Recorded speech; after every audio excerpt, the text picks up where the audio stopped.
Today I'm going to show you how to use the Insta360 Go2 app. So without more further ado, let's start. So first of all, you go into the Insta360 app, then you connect your phone.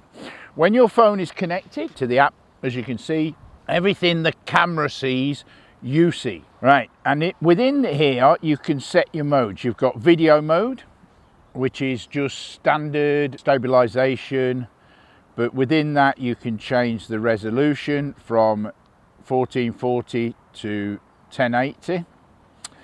You can also change it from 30 frames to 50 frames. You can change the ratio from 16:9 to 9:16. That's while you're in standard mode. Then you can go into Pro mode. Now when you're in Pro mode, you can only change the frame rate from 30 to 50. You cannot change the ratio because it'll record both ratios at the same time. Stabilization you put in afterwards within the app, and the resolution is 1440. So that's in Pro mode. Then you've got HDR. Again, setting 1440 cannot change, but you can change your frame rate from 24 to 25. You can change your from 16:9 to 9:16. You can change your from wide to action to linear to narrow. You can do all that in here, and you've got a record time at the end. You can either record it for 5 minutes, 10 minutes or 15 minutes. You can record it for 30 minutes. It's not recommended to continuously record for 30 minutes because they say that it does overheat if you do that. So then after that, you've then got time lapse. You can set your time lapse up through the app. You've then got time shift. Time shift is hyperlapse to me and you. You've then got slow-mo, speaks for itself, and all these you can change the color standard and everything else within the app. So they're the basic things that you can do within the app, but also it can do other things, as I will show you now. You can also, within the app, you can set your camera button. So if you press on button settings, you've got quick cap, which means if the camera's switched off and you just want to quickly record something, if you press it once, it will switch on and start recording. Now I've got that set up to switch on and start recording in Pro Video, but you can set it in whatever you want, Pro Video, anything. Look, there you go. But I've got it set up in, where are we? Pro Video. Then you've got Quick Cap 2, so when the camera's off, you press it twice and it'll switch on and start recording. You can have that set up for a different one. I've got that set up now for standard video, but again, you set it up for what you want, and you set up your video specs, you set up your recording length, but I've got mine set up to record for 30 minutes. But please remember, if you record for 30 minutes, it does have a tendency to overheat.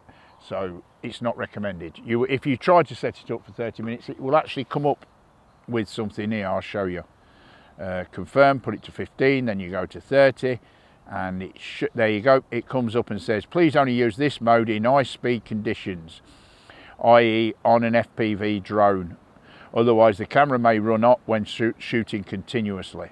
So it does actually come up and tell you that. Then you've got single press, which means if it's actually switched on and you just press it once, it'll start recording.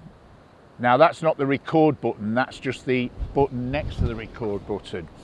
And then it's got, which I've got set up for slow-mo, and then you've got double press, which I've got set up for time lapse. Then you've got other settings. On other settings, you can have you've got anti-flicker. Well, I've got that set to auto because I've got to be honest, I never know whether I need it on 50 or 60. I'm not 100% sure, so I never ever, I just let the camera decide.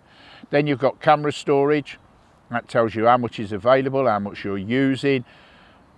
You can format the memory on here, because don't forget, you have not got a memory card. So then you've got the calibration for the gyro, which You know, I mean, you do every so often, but only when it normally asks you to do it. That's for the built-in stabilisation, so it can stabilise.